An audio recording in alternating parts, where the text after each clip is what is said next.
guess I forgot names. Oh well.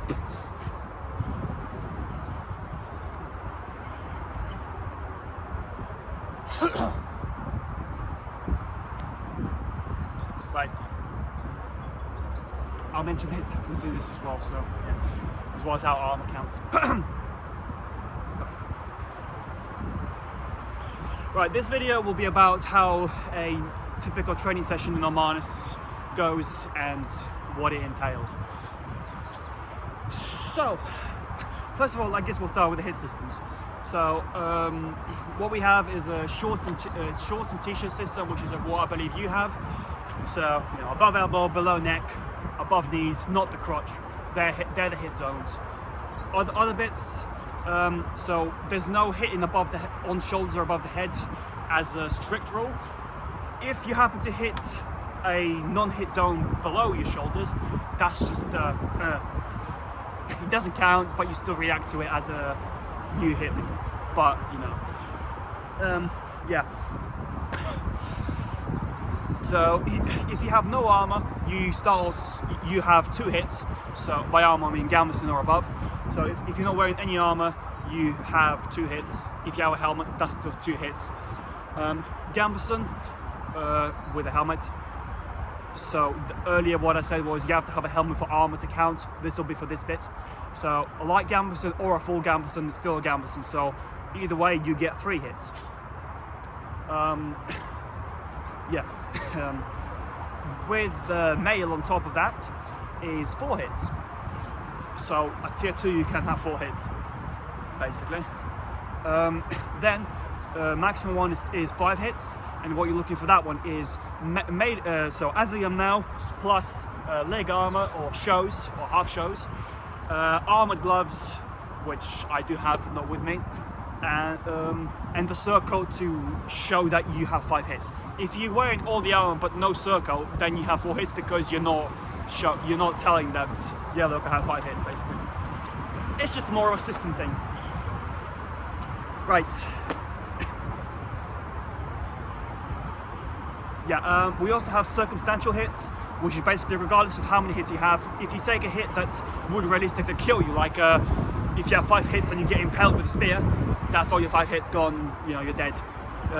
Also slit on the arteries, any artery areas that aren't armored really, so yeah, you just die. Lose all your hits immediately.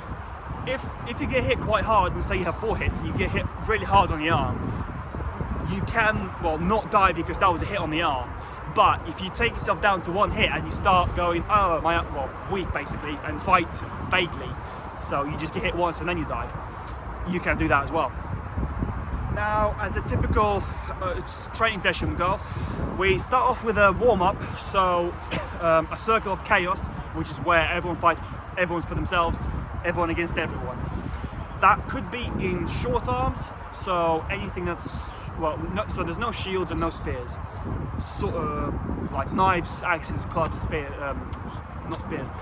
Axes, knives, clubs, proto falchions, swords, yeah, things like that. Just that, and you fight. Well, that's one option. The other option is you have medium arms, which is again a short arms but with a shield, or full arms, which is with a pole arm as well. If you start with a pole arm, you can always drop it and go down to your medium arms. So yeah, start with a circle of chaos, do that once or twice, then change it over to some team fights, so you can then team up and have teams of 2, teams of 3, depending on how many people you have. You can have team win, which is once you team up with someone, you stay with them and you carry on fighting until only one team is left. You can have no team win, which is similar, but if your team wins, then you start fighting yourselves, so only one person remains, or none if you're mutual.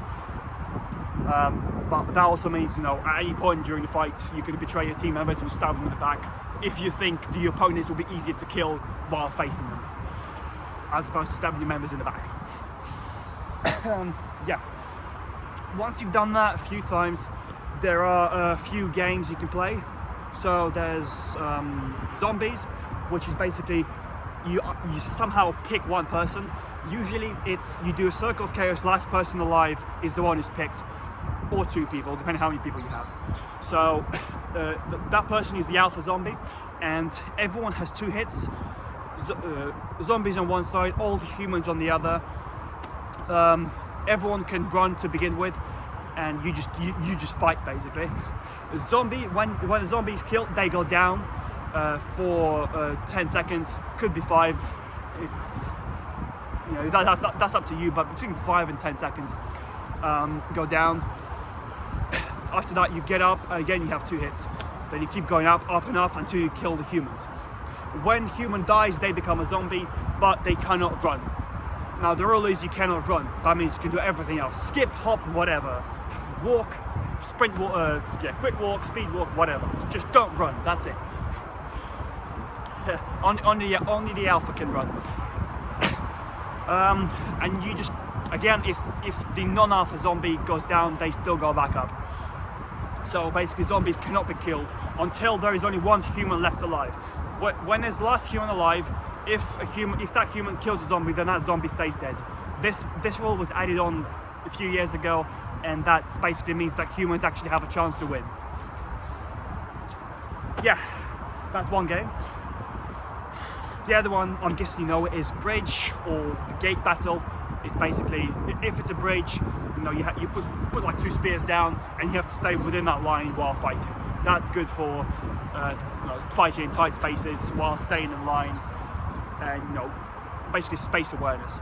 The other one is gate, which is you make a tight space and you have one side has fewer members, the other side has more members. This may also be known as a peasant revolt, and the scenario is basically so that the mercenaries and knights on one side, they have the gates, there's a few of them, while they are outnumbered vastly by a lot of members who are less armoured, but they don't have the advantage of a wall. So you know, you could make a little U-shape, let them in, stab them, whatever. That's good for, again, tight spaces while fighting fewer against many, or many against fewer, because if there's more of you fighting fewer people, then you tend to get in the way of each other, and sometimes it can go a bit unsafe. So that's good training for that. There's rubber ducky, which is you basically come up with a call name, a shout out, and everyone has a shout out, everyone fights. When you die, you start saying the shout out of the person who kills you, and then you carry on until there's only 1 shout out left. I'll say one more for now. The vampires, which is 1 person stands out, so they're not fighting for that one. Everyone else stands in a circle, eyes closed, heads down, and the person who's out on the outside goes around and picks however many people they want to be vampires. That could be none, could be all of them, could be some of them. Not all of them, because that would just end the game. So yeah, not everyone. Everyone but 1 or none people. Anyone from that number. Yeah. Then once they're all picked, the outside person shoots the narrator, let's call it, the moderator. The moderator will call for vampires to open their eyes and have a look.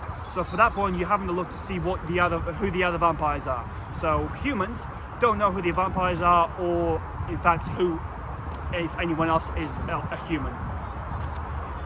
In this game, it's more of a trust game.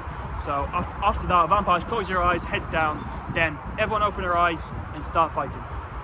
Well, playing. The moderator stands aside and just looks at it, basically.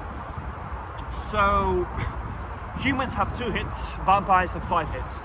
When a vampire kills a human, they become a vampire, and they too get 5 hits. Once a vampire dies, they stay dead. The aim of the game is for vampires who know who the vampires are and who the humans are, is to kill all the humans to make everyone a vampire. And the aim for the humans is to kill everyone who isn't a vampire, but they don't know who the vampire is, so they kind of have to hope for the best. One of the ways to do that is basically wait for vampires to attack, and then you kill those who are attacking. If you get bored and you're a human, go ahead and start killing everyone. You know, you could test to see who a vampire is. Just go up and hit them twice. If they're a vampire, they're still fine. They've got 3 hits left, and you know it. You can hit them 3 more times.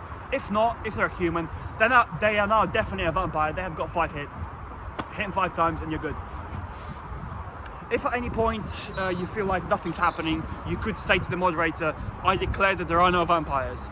And in which case, if that's true, then the moderator would say, yeah, there's no vampires. That's it, game's over. Or they'd say, no, there are still vampires, in which case you just carry on.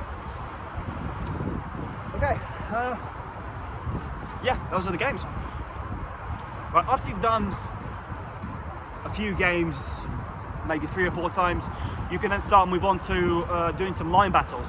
So what's been shown, before for how the line battles go, just practice some of that basically. If you have any archers, yeah, use them. If not, then just skip the archery phase, form up, start fighting, practice some trash and bash, normal fighting. In terms of going in and out, usually after trash and bash, you only happens like 2 or 3 times. On the second or third, you just stay fighting until the other side is dead. Yeah.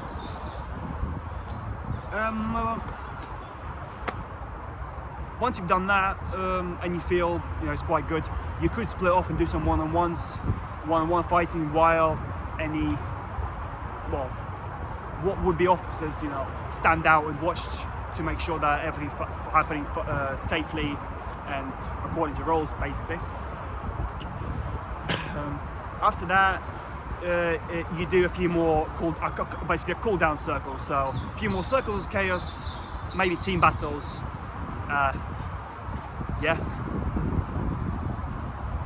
But the cooldown should always be pretty much a circle of chaos. So everyone for themselves. Once you've done that, well, you back up and go. Yeah, that is genuinely how training sessions go. So yeah.